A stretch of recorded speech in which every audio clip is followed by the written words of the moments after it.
In cubing, there are a lot of algorithm sets with crazy names, and today I'll be explaining some of the more important ones. These include algorithms that do the last slot while solving OLL, and algorithms that solve the last layer all at once. So today I'm just talking about algorithm sets that benefit you if you use the CFOP method, which is the most popular and one of the fastest methods. For anyone new to cubing, the OP stands for OLL and PLL, and that is when you get to the last layer and you do one algorithm that solves the top, and then the next algorithm solves the rest. So I don't recommend learning any of the other more advanced algorithm sets until you know OLL and PLL, so you can check out the tutorial there. So the rest of the algorithms here are just add-ons to CFOP that usually we don't actually use as part of the method, but only use sometimes if a good case shows up. First, I'll be talking about VHLS, and what this does is it takes a pair that's already made and inserts it while orienting all of the last layer edges. So for example, in this case, if these two edges are already done and these two are not, then you can do this, and that gets all of the edges done on top. So this algorithm set is very small and looks like it could be good if you use 2-look OLL, which means that you don't have to learn full OLL because you can always just get the cross on top while you insert the last slot. But it is definitely not worth it, and you should learn OLL instead. Some people decide to do this followed by COLL, which is another algorithm set I'll talk about later. Again, that's not worth it, and you basically should not learn VHLS. The only reason I'm including it in this video is because a lot of people go and try to learn it, but I have to tell everyone that no, you shouldn't actually learn this algorithm set. The next algorithm set is called OLS, or doing OLL while solving the last F2L slot. This algorithm set is gigantic, and for that reason we usually break it down into smaller subsets.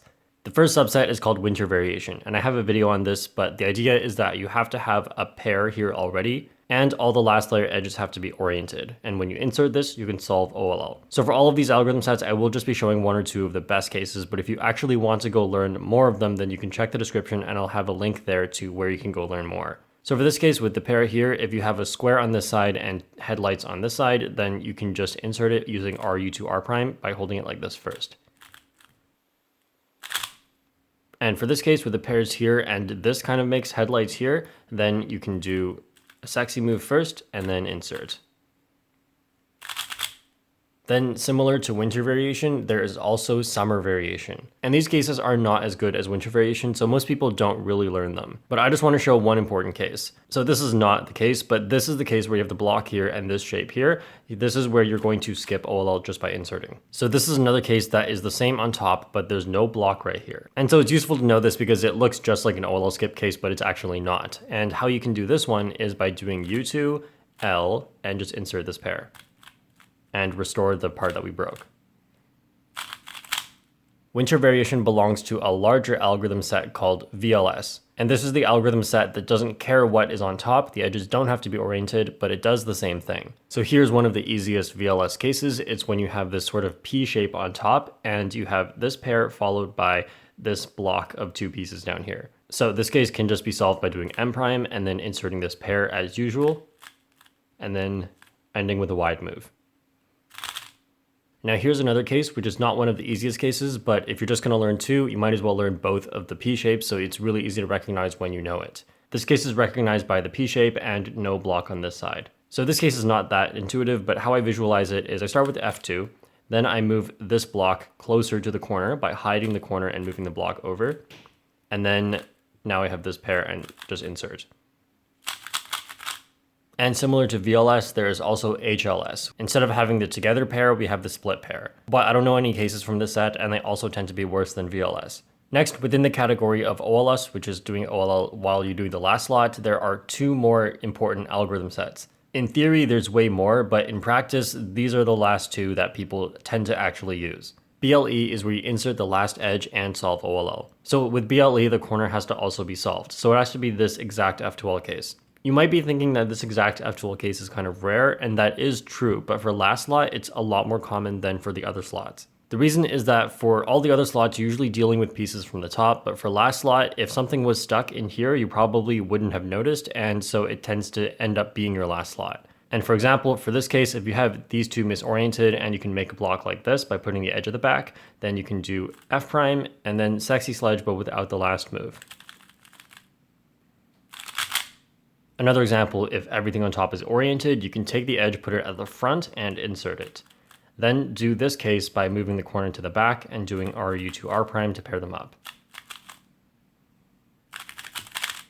And another great case, if you have headlights next to your edge, then you can move it here and insert the edge just like that.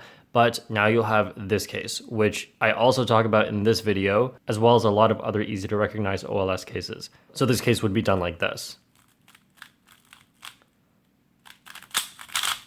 So next is CLS, where you solve the last corner and do OLL. So I'll show one easy CLS algorithm, and that's when you have this one going into here where everything is oriented. In this case, there's a few different ways people tend to do it, but my favorite is when you take the corner, move it to the back, and put the edge behind it. And then just solve this F2L case.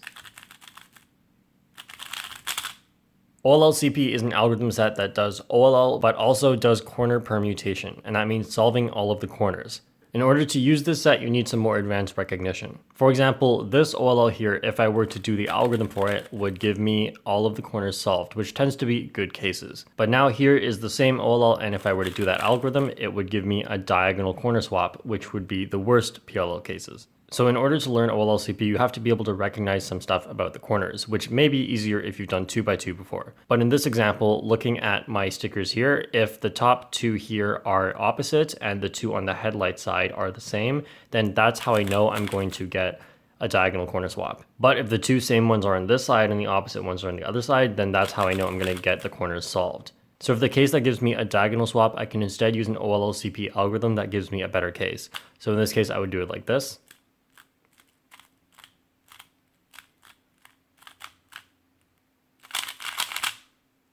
And COLL is a similar algorithm set, except the edges all have to be solved. These cases tend to be easier, and it's worth learning a large chunk of them. So in this example for the HOLL, if you take the headlights and follow along and these two both match, then either of the standard algorithms, for example this one, will end up with solved corners. But instead, if you follow along with the headlights and they don't match, instead they go this way, then you can do F triple sexy move to solve the corners. Next, we have one look last layer, and that's of course when you do the whole last layer using only one algorithm. This algorithm set is gigantic, but you can learn just a few good cases, or you can learn a decent chunk of ZBLL. So here's an example of a really great one look last layer algorithm. We have this OLL, and if you solve it normally like this, you end up with not a great PLL. But if you notice that these two are the same, these are all the same, and these are opposite colors, so like orange and red or green and blue, then you can instead do this, a 2-move setup to reverse sledgehammer, and then undo the 2-move setup. And then ZBLL is the same thing, but when you have the cross already done on top. So these algorithms tend to be better, and a lot of great CFOP solvers will use a large chunk of these. So a great ZBLL is when you have this U or headlights OLL, and you have this block here that ends right there. And how to solve this is just R prime followed by Y perm. And then R. And if you get the same case but the block's on this side, then you can put that block over here and do F2 to start your Y perm. And then end with F2. Okay, so ZBLL cases only show up 1 in 8 times because having all the edges oriented by the time you get to the last layer only happens 1 in 8 times. But a lot of the best CFOP solvers learn a big chunk of ZBLL because they also use a big chunk of ZBLS. This is where you do the last slot, but also orient all of the edges. And I talked about VHLS in the beginning because it's similar, but I said it's bad. The difference between ZBLS and VHLS is VHLS requires your pair to be able to be inserted in 3 moves. But for ZBLS, you instead recognize right at the beginning of the F2L case, which means you can just change the way you do the F2L case and that will give you your edges oriented. For example, if this is your last F2L case, there are already a ton of ways you can insert this. And in this case, the edges are already oriented, so if I just use R and U moves or L and U moves, if I was facing like this side, then all the edges will be oriented. If I have a single edge oriented here, I can just move it over and do reverse sledgehammer.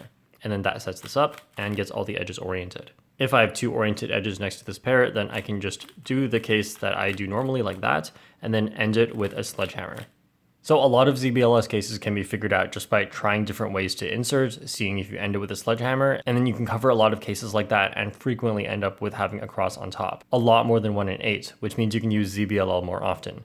Usually people don't fully use either of these because they're just a huge number of algorithms, and it would take a lot of dedication to actually be able to do this. But if you do use both of these, what you're using is called the ZB method. And so normally if you just use partial sets of some methods, then you're still using the CFOP method because for the most part you're using OLL and PLL for the last layer. But for example, Anthony Brooks knows full ZBLS and full ZBLO and uses it in all of his solves. And that alone is really amazing, and it also shows that it's possible to use such a large amount of algorithms if you really have the dedication to do so.